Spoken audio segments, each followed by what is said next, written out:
Alright, noob, I'm going to show you how to take off from Orison with a reclaimer, or any plane you can do this from, but this is how I take off from Orison, my reclaimer. I like to use a little side elevator over here, so call that thing down. Hopefully after this you'll be able to take off no problem. Definitely shouldn't take an hour to leave the planet. But I remember my first flight out, it was definitely that difficult, especially landing.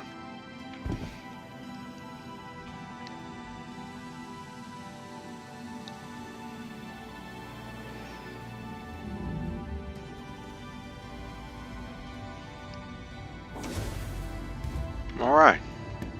I like to always have this elevator handy, so I'm just going to go ahead and call that down so it's ready. Step over here in the cockpit.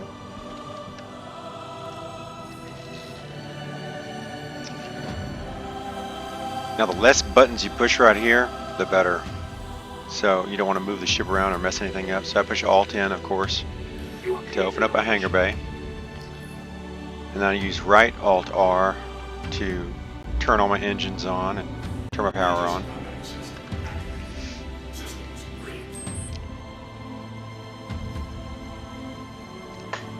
As you can see, the bay doors are opening up. I'm just waiting for them to be all the way open before I take off. Just waiting for that to be all the way open. Alright, they're all the way open now. Now, all I'm going to do is hold my spacebar. Don't lift your landing gear, leave the landing gear down. As you can see, I'm at 80,031 meters. That's where I'm at on the planet right now. I'm just going to push the spacebar, and I'm not going to let go. I'm just going to keep it right there. You don't have to move anything, don't move your mouse. I haven't even touched my mouse right now. I'm just holding the spacebar. Don't lift your landing gear. The only thing I've touched is the spacebar since I've taken off. You can see my maximum speed is about 48. Sometimes I get up to 49.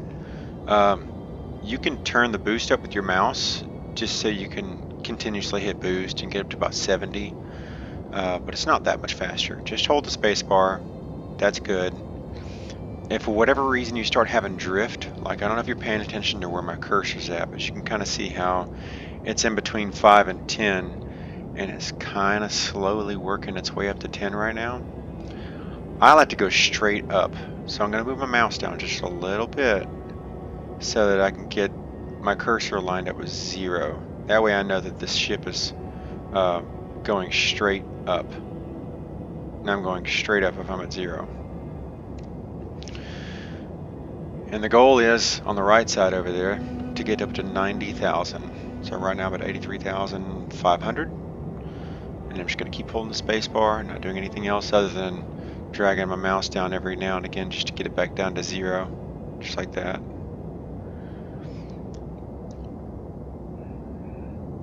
I'm not moving the mouse when it does that. For whatever reason, I keep on looking up and right. I don't know, it's just a game, I guess. Right now I'm at almost 85,000. I'm going to show you how I like to go a little faster without moving my mouse. I'm going to turn my mouse wheel up just to kind of increase my thrust, you see? Thrust is going up and down. I'm going to turn it up like that. And I'm going to just occasionally push the shift just to give myself some extra boost. As you see, I'm maxed out at 89, 90. That's as fast as this thing's going to go. 91, there you go.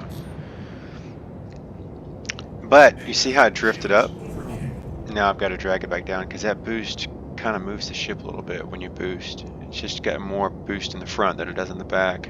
Or excuse me, more boost in the back than it does in the front. So it kind of moves it. So I just put it back down to 0, keep it going. We're at 87,700 right now. We're almost there. It takes a little bit longer to take off from our planet.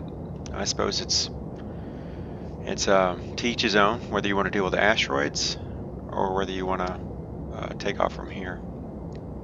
I still prefer Grim Hex, really. We're at 89,000. I'm going to go ahead and use a little more boost. It says my shields are overheating. I don't know why, really. If you can't get rid of that, sometimes what I'll do is I'll push O on the keyboard, turns your shields completely off, and then I'll turn the shields back on by pushing O again, and that gets rid of that heat. So now I'm at 90,500. I can take off from here. I like to go a little bit higher, as you see. Now I'm at 90,700. I'm going to go ahead and lift my landing gear. Now look, I'm not going to move the ship at all. And you see how I'm already falling.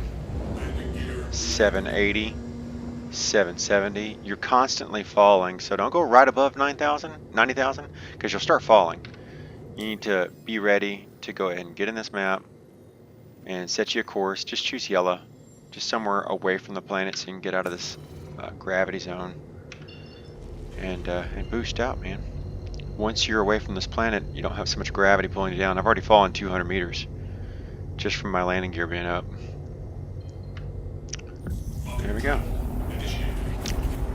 Now I'm over at Yela.